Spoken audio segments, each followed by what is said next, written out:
New developments tonight in the death of a missing college student from Atlanta. 23-year-old Anitra Gunn's boyfriend is now under arrest in connection with this case. Channel 2's Christian Jennings live in our newsroom tonight, and at this point, he's charged with a crime that happened a few weeks ago.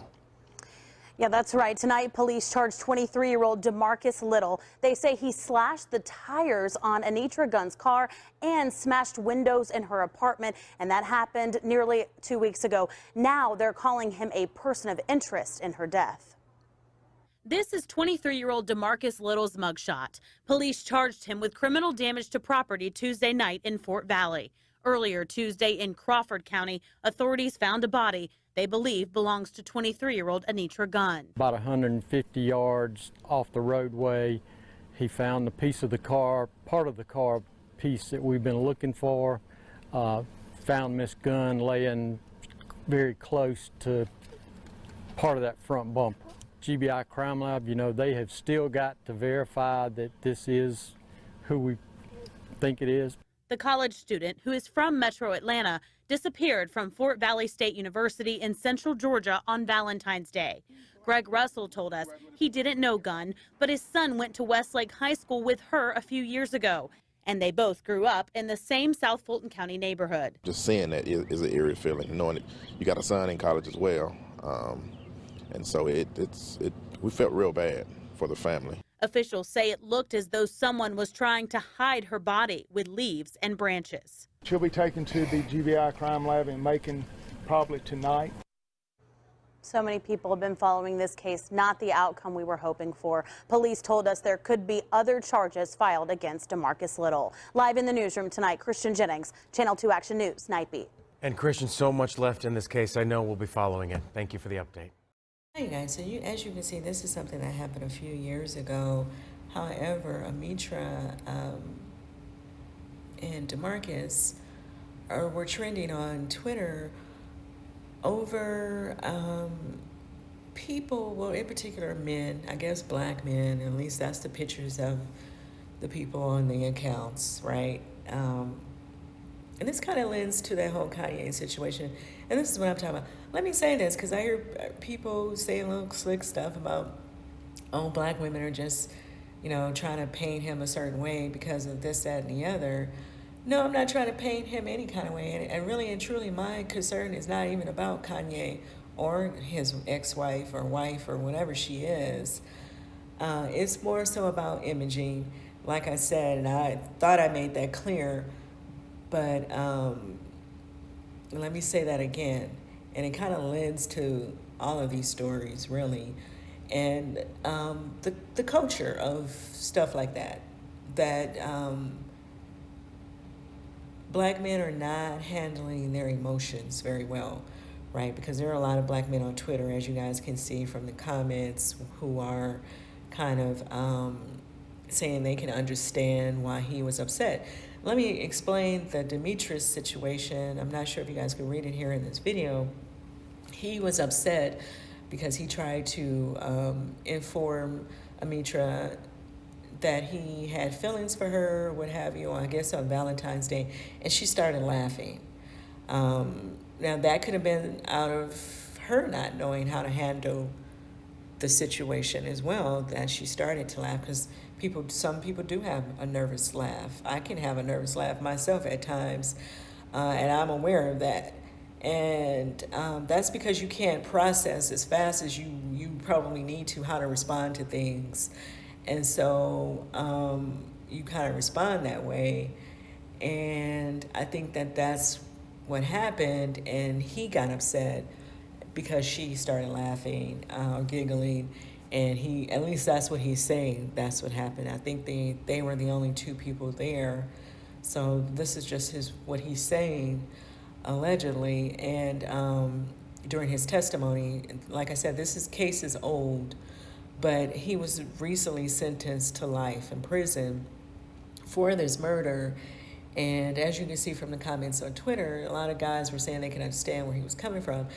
And like I said, this kind of goes into that Kanye thing as well. Like, black men need to go and figure out, you guys need to start having more conversations around mental health and how to handle situations. I understand a lot of people are saying, or, you know, or blaming it on the fact that they did not grow up with fathers in the household, so no one really gave them those life lessons as young men or as young boys going into manhood, how to handle rejection.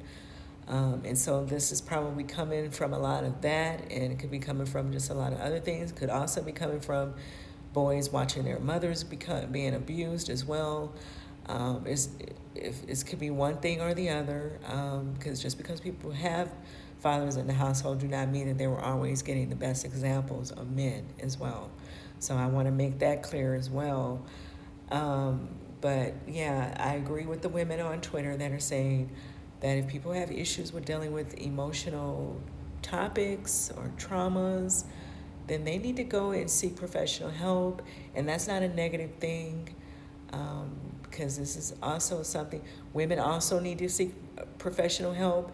If you've watched your mother get abused, if you think that people verbally abusing you is okay, it's not. It's not okay. Physical abuse is not okay. None of this stuff is okay. This is not real. It should not be viewed as real life or a part of life. Anything that is harming you is not okay. That's just what it is. It's hurtful. It's harmful. It's not good. And no one should be excusing this type of behavior.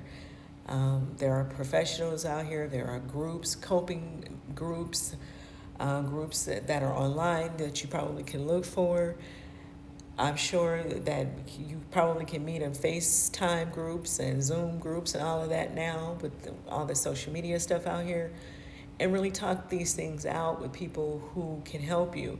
This stuff is not okay. You know, you can't kill somebody because your feelings are hurt. That is very warped for anyone who's trying to excuse this guy's behavior. He was 23, I believe she was 23 as well. Like I said, her even laughing probably was her just not even knowing how to handle the situation, because maybe she is not looking at him that way. Maybe she was dating him and she just wasn't ready to get serious with anyone, right? Because she was a student. Maybe she just wasn't at that point in her life, right? She has a right to say that. She has a right to not want to go into a relationship if that's how she was feeling for whatever reason. And so I don't understand what people are saying on Twitter. I don't get it. And then they started trying to say they were just joking around. They were just trying to be funny.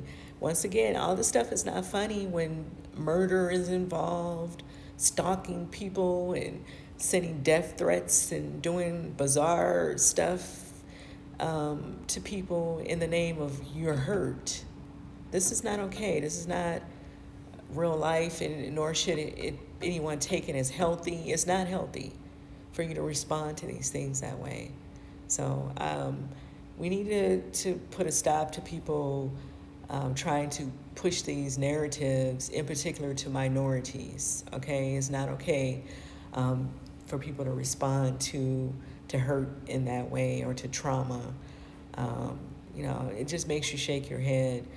Let me know what you guys think about this story in the comments. And when I'm saying this story, I mean the Twitter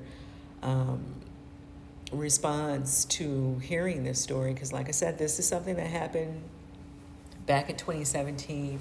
He has just recently been sentenced to life in prison. This is a 23-year-old guy, right? Because he couldn't handle his emotions. So I need people to see this stuff for what it is. Let me know what you guys think of this story in the comments. And do you get what I'm saying? Do you get what the people on Twitter are saying? All this stuff is not a laughing matter. This guy is looking at life. You're only 23 years old. That's it. And all because you can't handle someone saying that they're not ready for a relationship right now. Let me know what you guys think about all of this in the comments. And, you know, I don't know. I think that we just have to start doing better and holding people to that, especially men. Like, it's not okay to laugh at stuff like this. It's not funny. Because it could be your daughter, your sister, your mother. Anyway, let me know what you guys think, and I'll see you in the next video.